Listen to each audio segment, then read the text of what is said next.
दोस्तों, आज के इस वीडियो में हम लोग नवीन जैन को सुनेंगे। नवीन जैन का जन्म 1959 में एक जैन परिवार में हुआ था। वह नई दिल्ली और भारत के उत्तर प्रदेश के गांवों में पले बढ़े। 1979 में जैन रुड़की चले गए, जहां उन्होंने आईआईटी रुड़की से इंजीनियरिंग की डिग्री हासिल की। वह उसी वर्ष संयुक्त राज्य अमेरिका चले गए। वह उन व्यवसायियों को अपना आदर्श मानते थे जिन्होंने अपना भाग्य खुद बनाया, खासकर बिल गेट्स को। जैन ने मार्च 1996 में 6 कर्मचारियों के साथ इन्फोस्पेस की स्थापना की। उन्होंने ईमेल और टेलीफोन निर्देशिकाएं विकसित करना शुरू किया। इन्फोस्पेस ने वेबसाइट और मोबाइल डिवाइस निर्माताओं को फोन निर्देशिकाएं, नक्शे, गेम और शेयर बाजार की जानकारी जैसी सामग्री और सेवाएं प्रदान की। जैन ने अगस्त 2010 में मून एक्सप्रेस की सह स्थापना की और इसके अध्यक्ष हैं। कंपनी चांद से सोना, कोबाल्ट, प्लैटिनम और हीलियम-3 परमाणु ऊर्जा ईंधन जैसी सामग्री निकालने के लिए मशीन संचालित अंतरिक्ष यान बना रही है। जैन ने 1988 में शादी की और अपने परिवार के साथ सिएटल चले गए। तो आइए सुनते हैं नवीन जैन को। Business is like a war. You have to be completely prepared, and unless you have mind, body, and soul really all ready for it, you just can't fight that battle. I do work very, very long hours, and I realize there is really no substitute. I mean, it doesn't matter how smart you are, there is just no substitute for hard work.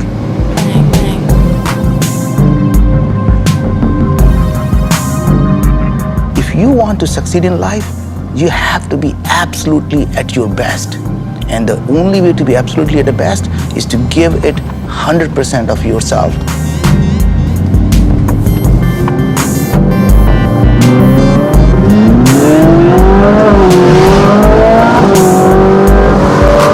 This is my commuter car, so I drive it every day to work. Most people buy a car and keep it in the garage. I drive them every day. A lot of people assume that entrepreneurs take chances. Is that true? Not true at all. In fact, entrepreneurs actually hate risk. Only play the game that you can win.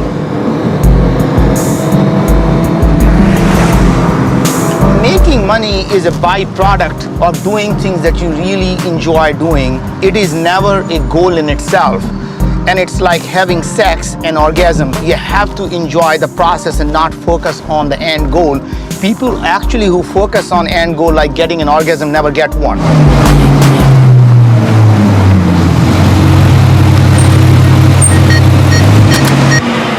What makes a successful person? They go out and solve big problems. So you know how to make $1 billion? You solve a $10 billion problem. Imagine if you are able to use a $25 tablet and build some type of a game that's more effective than a private tutor.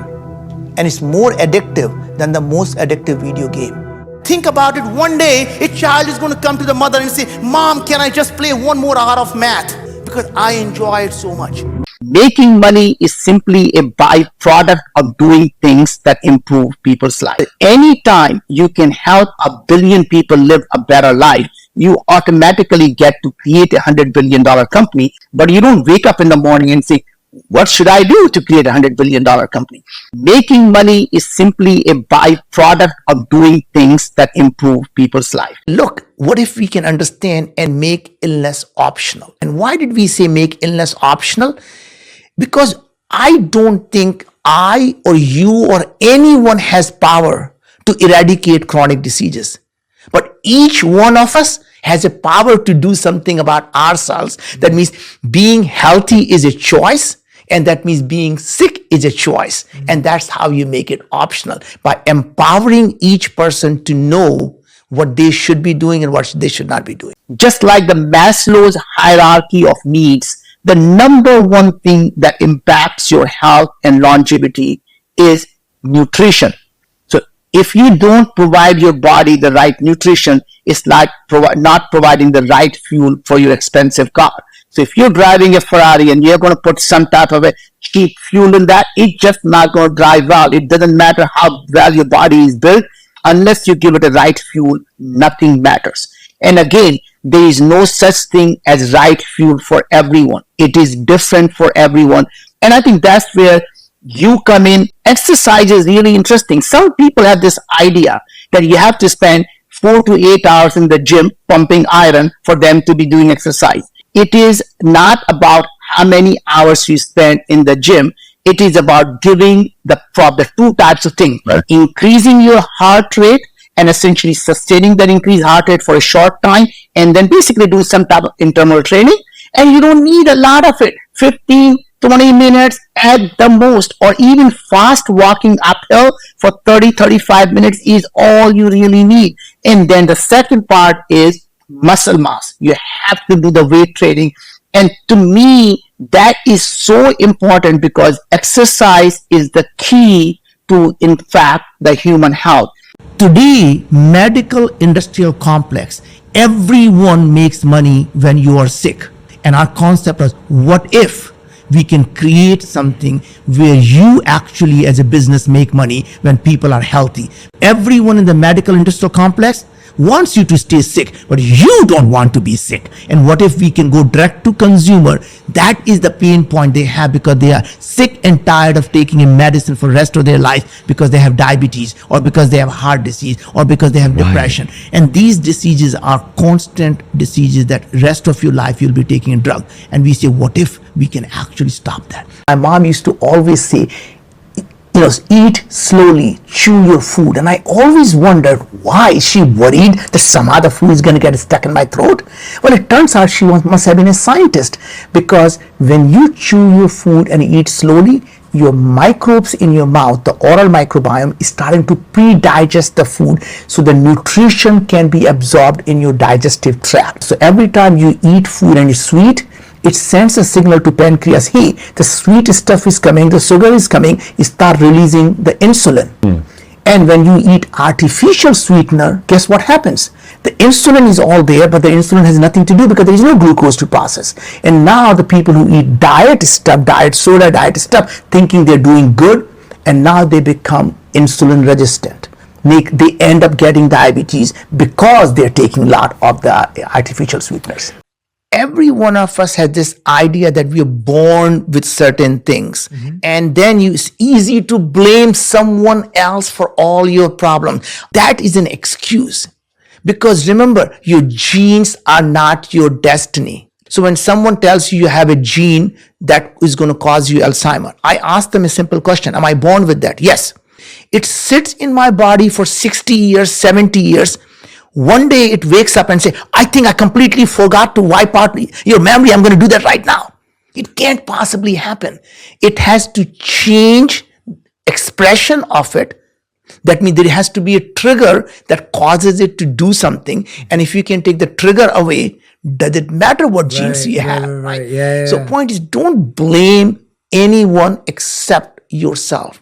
What really the entrepreneurs need to really rethink is that investors want to know, what is their moonshot? What would the world look like when they are successful? So I always start and saying, imagine a world where this is happening. So I start and saying, when I am successful, and there is no doubt I will be, God forbid if I'm actually successful, this is what the world is going to look like. And I describe that world. And then I say, this is what I'm doing, and here are the steps for me to get there. So I give them the path to get there, but I'm being valued from my moonshot. What if that is possible? And those are the things I always use in storytelling, is imagine.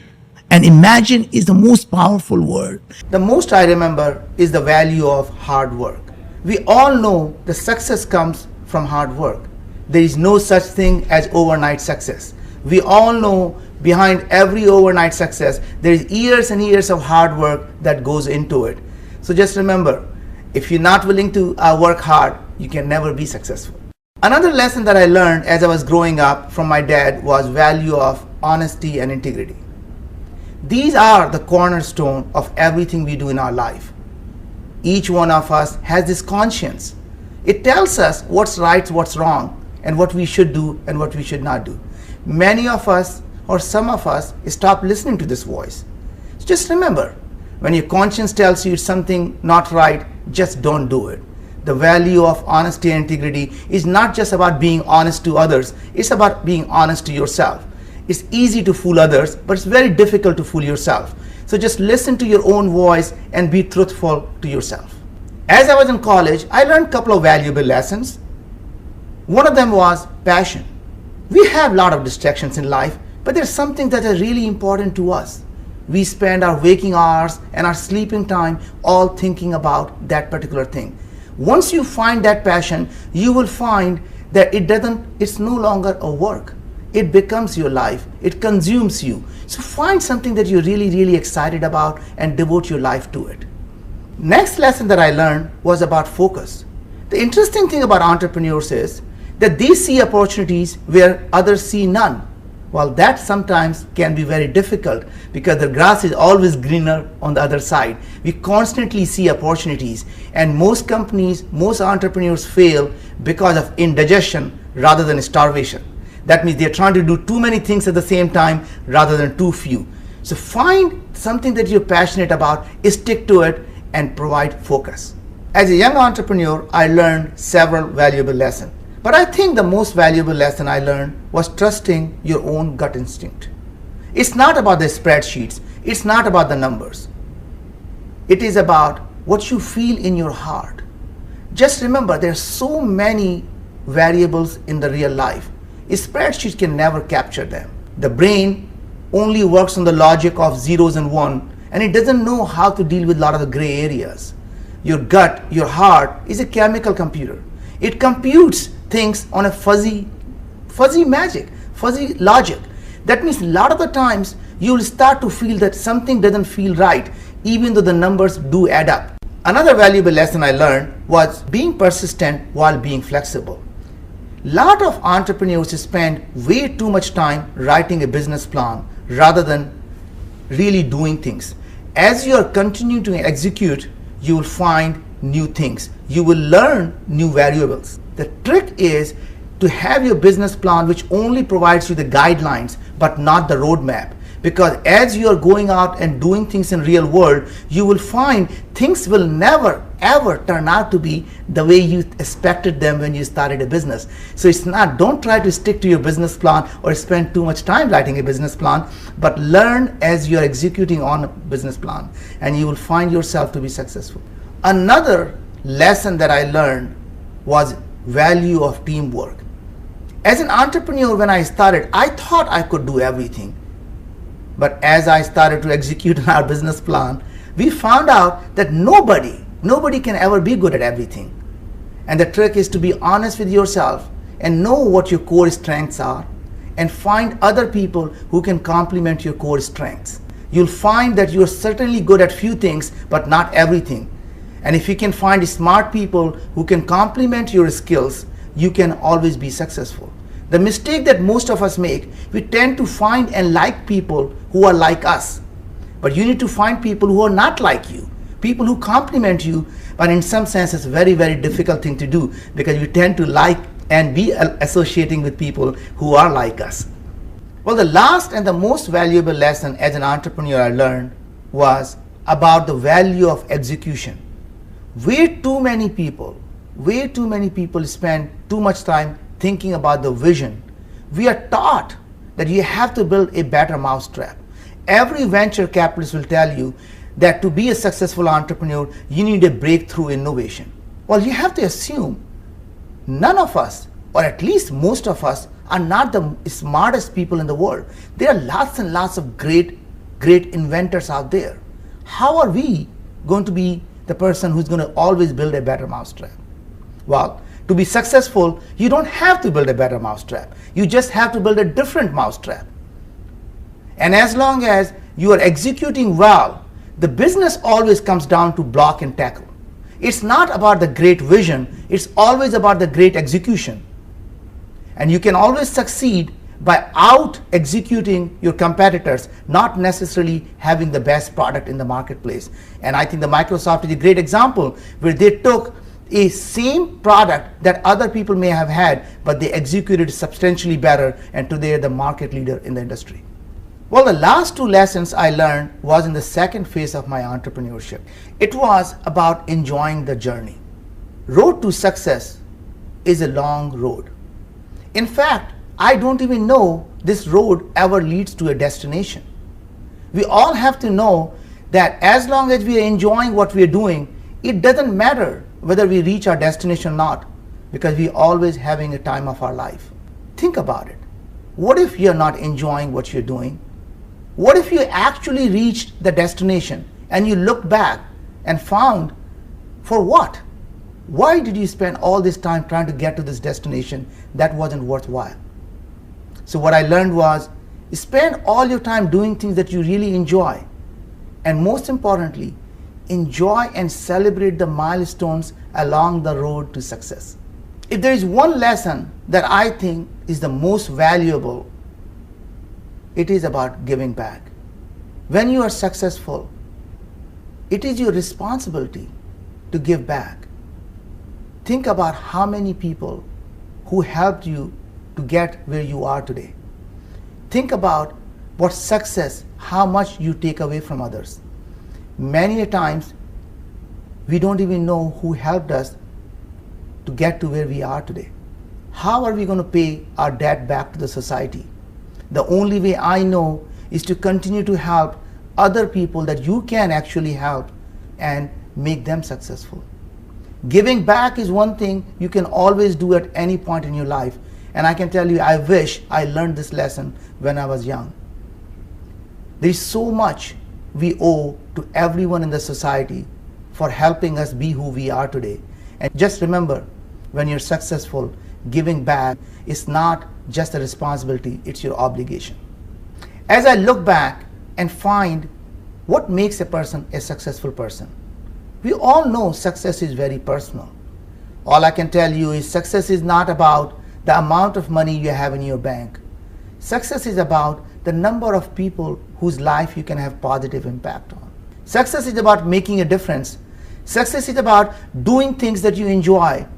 And success is about sharing that. Success is about going out there and actually making a positive difference in a number of people's life. And if you can do that, you'll be the most successful people in the world. Thank you for attending the TED event, and I hope these lessons will help you on your journey to success. In Silicon Valley, you start a company not to produce a product. You start a company to get the seed funding. As soon as you get the seed funding, your next goal is to get the Series A funding. You get the Series A funding, the next thing you start focusing on is Series B funding. You rarely focus on what you're trying to do. You're rarely enjoying the journey. You rarely focus on what your customers want. You're always thinking about funding. In fact, the funding comes to people who are creating the products that people want. So if you go out and focus on building the product that your customers want, the best venture capitalist is your customer. I can tell you, I've started many companies, and I didn't start when I was rich. We started the company never taking any VC money. You know why? Because it started to give us the idea of how do we run the frugal entrepreneurship? How do we create the product that people want to pay for? When you are constantly looking for money, you build the product to give away the product. You don't know how to make money. When you're using your own money or your friends and family money, you start to say, what can I build that people are willing to pay for? If my customers don't want it, why am I building it? Am I solving the pain points? So one of the best advice I can give our entrepreneurs is, it's really, really easy to sell the aspirin if you can identify the pain that a customer has. What happens is most entrepreneurs go and say, well, sir, I think you really have a pain and I have an aspirin. He said, but I don't feel the pain. But I think it's happening. You should really take this aspirin. And that's why they continue selling the things. When you have a pain, you seek out that aspirin. So I think it's to identify the pain point and make sure that your aspirin solves that pain point, and people will seek you out. You don't have to sell anything. Making money is simply a byproduct of doing things that improve people's lives. And if you can help 1 billion people, you can create $100 billion company. So the framework starts with asking yourself 3 questions. Why this? Why now? Why me? AI is becoming more and more powerful. What are the problems can I solve today that could not have been solved 5 years ago? Are you actually taking advantage of tomorrow's technologies to solve tomorrow's problem? The things that you could not do are possible today. How can you integrate them? Go out and think about the large problems and see how innovation can solve it.